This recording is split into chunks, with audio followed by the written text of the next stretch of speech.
Corona को लेकर रात्रिकालीन कर्फ्यू के आदेश के बाद महाकाल की भस्म आरती में श्रद्धालुओं का प्रवेश बंद कर दिया गया है। मध्य प्रदेश में नाइट कर्फ्यू की घोषणा के बाद यह फैसला लिया गया है। अभी 6 दिसंबर से ही भस्म आरती में श्रद्धालुओं का प्रवेश शुरू किया गया था। दरअसल गुरुवार 24 दिसंबर शाम को प्रदेश के मुख्यमंत्री की रात्रिकालीन कर्फ्यू की घोषणा के बाद उज्जैन महाकाल मंदिर में भस्म आरती में श्रद्धालुओं का प्रवेश बंद कर दिया गया है। कोरोना के कारण लगे प्रतिबंधों के बाद श्रद्धालुओं का भस्म आरती में प्रवेश 6 दिसंबर से ही शुरू हुआ था। अब 17 दिन बाद एक बार फिर इसे बंद कर दिया गया है। रात्रिकालीन कर्फ्यू की घोषणा के बाद भस्म आरती में शामिल होने के लिए जिन भी श्रद्धालुओं ने बुकिंग कराई थी, उसे तत्काल प्रभाव से निरस्त किया गया है। भस्म आरती में श्रद्धालुओं को प्रवेश दिया गया। कल से श्रद्धालु भस्म आरती में प्रवेश नहीं कर पाएंगे। महाकाल भस्म आरती में औसतन 1500 से 2000 श्रद्धालु शामिल होते रहे हैं। बताया जा रहा है कि रात को होने वाली शयन आरती के समय में भी बदलाव होने की संभावना है।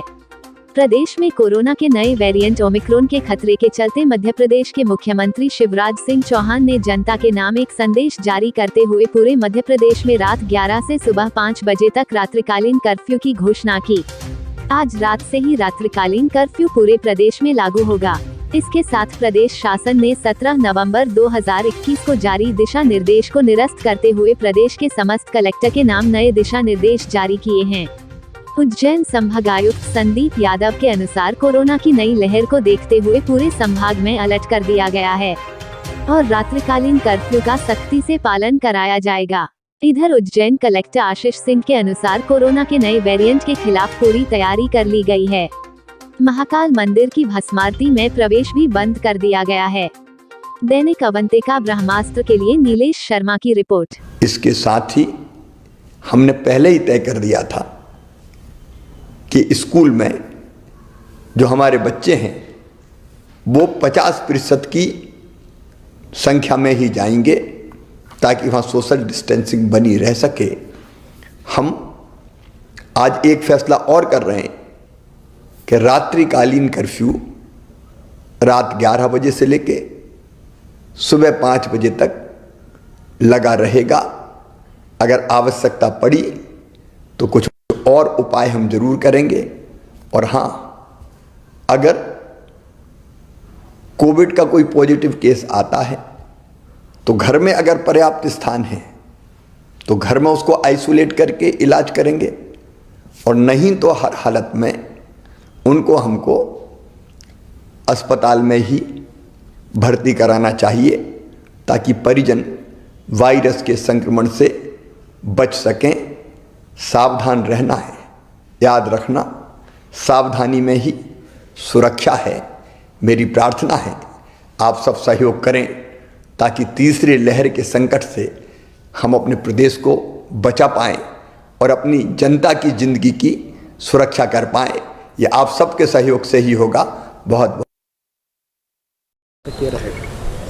देखिए, जैसा कल माननीय मुख्यमंत्री जी ने घोषणा करी थी और जो गृह विभाग का आदेश आया है उसके तहत जो कोरोना के बढ़ते हुए मामले हैं और ओमिक्रॉन खासतौर पर जो वेरिएंट के बढ़ते हुए मामले दिख रहे हैं उसको देखते हुए पूरे मध्य प्रदेश में नाइट कर्फ्यू लगाया गया है। उसी का पालन करते हुए उज्जैन ज़िले में भी नाइट कर्फ्यू जो है उसका पालन किया जाएगा।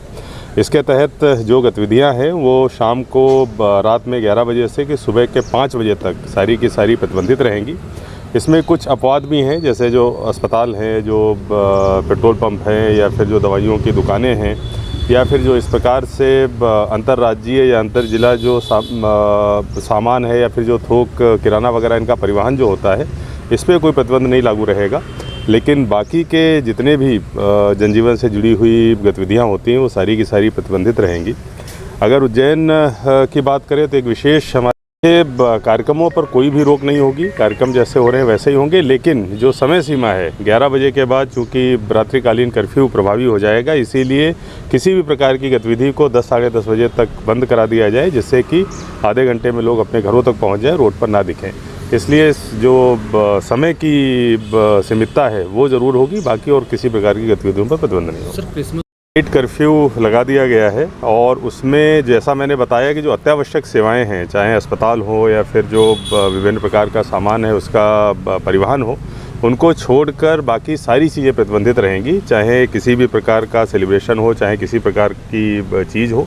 अगर कोई धर्म स्थल के अंदर पूजा हो रही है तो वो चूँकि प्राइवेट स्थल में आएगी, वो प्रतिबंधित नहीं रहेगी, लेकिन बाहरी लोगों का उसमें प्रवेश या शामिल होना या आम जनता का उसमें शामिल होना प्रतिबंधित रहेगा। महाकाल मंदिर में दर्शन को लेके बनती है, उसको नाइट कर्फ्यू के तहत उसमें ये फैसला लिया गया है कि मंदिर में प्रवेश अब सुबह 6 बजे से लेके रात के 9 बजे तक ही दिया जाएगा, जिससे कि 11 से 5 के नाइट कर्फ्यू का पालन हो सके। और चूँकि इसके कारण जो 6 से 9 वाली व्यवस्था रहेगी, उसके कारण अब भस्म आरती में जो आमजन है उनका प्रवेश प्रतिबंधित रहेगा। उसके साथ साथ जो शयन आरती है उसमें भी प्रवेश प्रतिबंधित रहेगा, क्योंकि 9 से 6 के बीच में ही मंदिर में प्रवेश दिया जाएगा। कि केवल और केवल नाइट कर्फ्यू के बारे में निर्देश निकाले गए हैं और किसी मामले पे चर्चा नहीं हुई है। आगे जब क्राइसिस मैनेजमेंट कमेटी की बैठक होगी, उसमें गर्भगृह या जो दूसरे इस प्रकार के मामले हैं कोरोना के प्रतिबंध से संबंधित, उसमें निर्णय लिया जाएगा। लेकिन अभी चूँकि राज्य शासन के द्वारा केवल नाइट कर्फ्यू की ही बात करी गई, इसीलिए अभी केवल और केवल वही किया जाएगा। सर, शहर है रात्रिकालीन कर्फ्यू रात्रि 11 से सुबह 5 बजे के दौरान रहेगा। उसके अलावा जो नियमित कोरोना से बचाव के निर्देश हैं वो पहले भी थे और आज भी हैं। मास्क ज़रूरी है, आप सभी को मालूम है। लंबे समय से चूँकि मास्क लग रहा था तो बीच में शायद कुछ ढिलाई या कुछ लापरवाही की जानकारी हम लोगों को लगातार इधर उधर से मिल रही थी। लेकिन अभी जिस तरीके से तेज़ी से फिर से कोरोना के केस बढ़ रहे हैं, मेरा सभी लोगों से निवेदन है कि मास्क लगाएं। मास्क लगाना ही आपका प्राथमिक बचाव है। इसी प्रकार जो वैक्सीनेशन का ड्राइव हमारा चल रहा है, किसी प्रकार की कोई धारणा आप लोगों के मन में नहीं रहनी चाहिए इसके नुकसान के प्रति। ज़्यादातर लोगों ने लगवा लिया है, लेकिन जो कुछ लोग बचे हैं उनके कारण न केवल उनको डैमेज होने की संभावना, उनको नुकसान होने की संभावना बल्कि उनके माध्यम से यदि कोरोना फैलता है तो अन्य लोगों को भी, उनके परिवार के लोगों को भी संभावना रहेगी। तो सभी से मेरा निवेदन रहेगा कि जो लोग बचे हुए हैं वो दोनों डोज अपने पूर्ण कराएं। देखिए, जैसा मैंने बताया कि सभी त्यौहार जो है वो उल्लास का पर्व होते हैं, लेकिन उनको मनाने के लिए ज़रूरी नहीं है कि हम बहुत बड़ी भीड़ इकट्ठा करें। सब अपने घर में मनाएं, अपने परिवार के लोगों के साथ रहें। और यदि किसी कारणवश भीड़ में जाना पड़ता है, किसी मजबूरी में जाना पड़ता है, तो जैसा मैंने बताया सामाजिक दूरी का पालन करें और मास्क लगाएं, तो ही बचाव संभव है। अधिकांश जो है लोगों को घर पे इसको मनाएंगे तो मैं समझता हूँ खुशी भी दुगनी मिलेगी और त्यौहार भी अच्छे से मनाएंगे। सभी जनता को सूचित किया जाता है, आज दिनांक से रात्रि 11 बजे से सुबह 5 बजे तक मध्य प्रदेश शासन द्वारा कोरोना गाइडलाइन के तहत रात्रि में कर्फ्यू निर्धारित किया गया है। आप सभी से निवेदन है, 11 बजे तक अपनी सभी दुकानें बंद कर अपने घरों को जाएं, स्वयं सुरक्षित रहें, दूसरों को सुरक्षित रहें। गोल्डन केमिकल व गोडाउन पर विष अधिनियम के तहत सीलबंद करने की कार्यवाही की गई। उज्जैन शहर के ढाबा रोड स्थित गोल्डन केमिकल व उनके 2 godown maxi road industrial area व कोयला फाटक पर विष अधिनियम के अंतर्गत कार्यवाही करते हुए गोडाउन सीलबंद कर दिया गया है। गोल्डन केमिकल के ढाबा रोड स्थित दुकान में विभिन्न प्रकार के जहरीले केमिकल व एसिड संधारित करना पाए गए। मौके पर दुकान संचालक द्वारा केमिकल व एसिड के क्रय विक्रय व संधारण से संबंधित कोई दस्तावेज प्रस्तुत नहीं किए गए। इसी तरह maxi road industrial area godown में 6500 लीटर हाइड्रोक्लोरिक एसिड संधारित पाया गया। संयुक्त जांच दल द्वारा विभिन्न केमिकल्स को जब्त कर संचालक की सुपुर्दगी में प्रदाय किया गया। ढाबा रोड स्थित दुकान व कोयला फाटक एवं मैक्सी रोड गोडाउन को सीलबंद किया गया है। गोल्डन केमिकल द्वारा संग्रहित विभिन्न विषैले केमिकल में hydrochloric acid 6500 litre, oxalic acid 1050 किग्रा, सोडियम नाइट्राइट 25 किग्रा, जिंक फास्फाइड 11220 ग्राम 5 ग्राम व 2 ग्राम की डिबिया, एल्यूमिनियम फास्फाइड सल्फास 5280 गोलियां व फिनाइल 100 लीटर को सीलबंद कर दिया गया है। जिला प्रशासन ने जो आज केमिकल के जो ये आउटलेट्स हैं या जो भी मिल्स हैं, इन पे आपने कार्रवाई करी है, क्या फाइंडिंग्स रही हैं पूरी इसमें? ढाबा रोड पे एक गोल्डन केमिकल करके दुकान है। सूचना मिली थी कि इनके द्वारा जो है बिना लाइसेंस के जो पॉइजनस आइटम होते हैं उनका विक्रय किया जा रहा है। तो उसी के तहत ये आज ढाबा रोड स्थित इनकी दुकान, कोयला फाटक स्थित गोदाम और ये मक्सी रोड स्थित गोदाम पे आज कार्रवाई की है।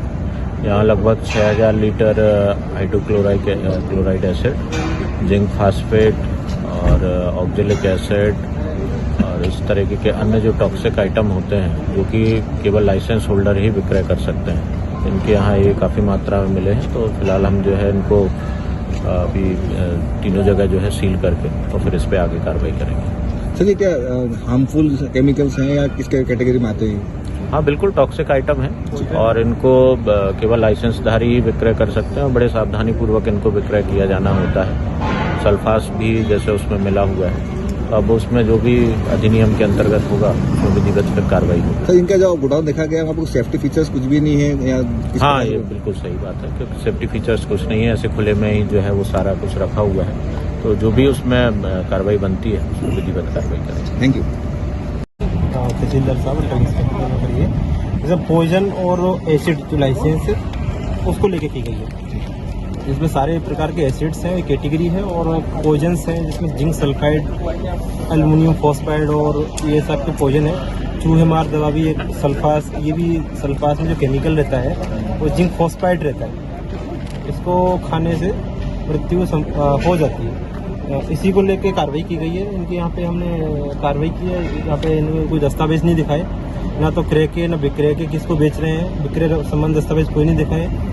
प्रथम दृष्टया इनकी तीनों फर्में से मतलब एक तो इनकी दुकान और 2 गोडाउन, तीनों को संयुक्त टीम द्वारा अभी तो सील बंद कर दिए गए। आगे इनको नोटिस देके आगे कार्रवाई जिला प्रशासन को की जाएगी। पॉइजन एक तो उसमें कार्रवाई, हाँ वही।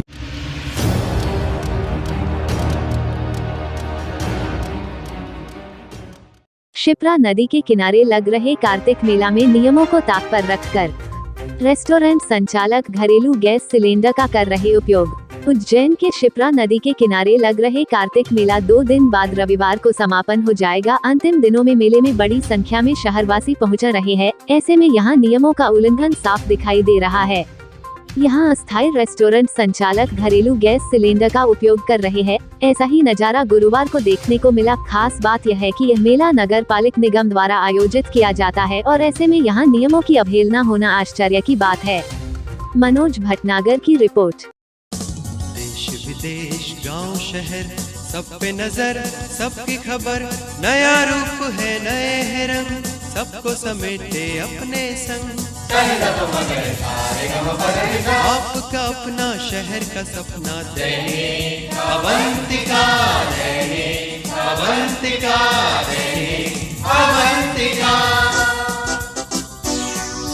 खेल राजनीति फिल्मी बातें सब कुछ ही हम इसमें पाते। घर होटल ऑफिस या दफ्तर, क्लर्क प्यून या हो फिर अफसर, सबका चहेता सबका प्यारा दैनिक